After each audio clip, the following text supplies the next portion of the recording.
Hello, welcome and जय Hind learners. अभी ये नोटिस बड़ा चल रहा है कि शिक्षा विभाग में होने वाली हैं ये 21,531 भर्तियां, जिसमें मुख्यतः थर्ड ग्रेड के 12,160 पद हैं और फर्स्ट ग्रेड यानी स्कूल व्याख्याता के 4,444 पद और वरिष्ठ अध्यापक यानी अध्यापक ग्रेड सेकंड के 2,561 पदों पर जल्द ही वाली हैं। तो ये जो नोटिस है ये आनन फानन में निकाला गया नोटिस है और ये सिर्फ एक जुमला मात्र है, इससे बढ़कर कुछ नहीं है। अब आप पूछेंगे कि मैं कौन होता हूँ जो इसे जुमला बताता हूँ, या मेरे पास कोई सरकार की गुप्त खबरें हैं, या मैं खुद सरकार में हूँ। तो भैया ऐसा कुछ नहीं है, बात बहुत सिंपल है और आपको भी समझ में आ जाएगी। सारा आंकड़ों का और पुराने रिकॉर्ड्स का खेल है। आप खुद समझ जाओगे कि ये जो नोटिस हैं ये सिर्फ एक दिलासा मात्र हैं।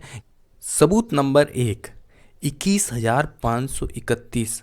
ये नंबर इतना छोटा भी नहीं है कि मुख्यमंत्री या उनके बजट बनाने वाले मंत्री इस भर्ती को बजट में लेना ही भूल जाए। अगर ये भर्ती आने वाली होती तो हमारे मुख्यमंत्री छाती ठोक कर इसे विधानसभा में प्रस्तुत करते और अभी तक बड़े बड़े बैनर छप गए होते कि 21,000 पदों पर शिक्षा विभाग में पुनः भर्ती होने वाली है। अब आपके मन में सवाल होगा कि यानी जो भर्ती बजट में अनाउंस नहीं होती है वो आती नहीं है क्या? और ये नोटिस बजट के 4-5 दिन आ भी तो गया था जो अभी चल रहा है। ये नोटिस इसलिए निकाला गया क्योंकि बजट सत्र के बाद युवा जो है ना वो भारी नाराज हो गया था बेरोजगारों में, और सभी सोशल मीडिया पे सरकार का मजाक बना रहे थे। इसलिए वोट बैंक को ध्यान में रखते हुए ये एक लॉलीपॉप से निकाली गई है। अब सबूत नंबर 2 को भी सुन लूँ। अब सबूत नंबर 2 ये है कि बिना रीट करवाए थर्ड ग्रेड अध्यापक भर्ती कैसे कर सकते हो आप?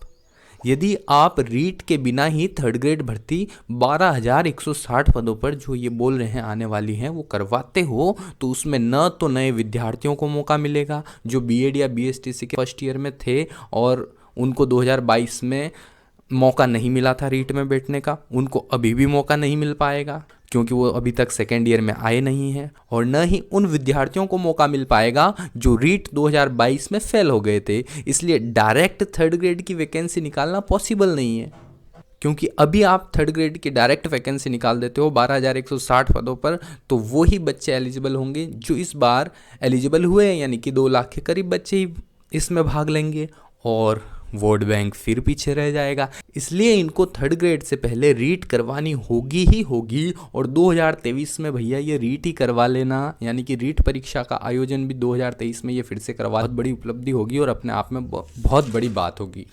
सबूत नंबर 3 ये है कि भैया इन्होंने आज तक के इतिहास में हर साल लगातार परीक्षा लेने का रिकॉर्ड कभी, यानी बात को थोड़ा समझे, यानी रीट अभी तक 5 बार हुई है।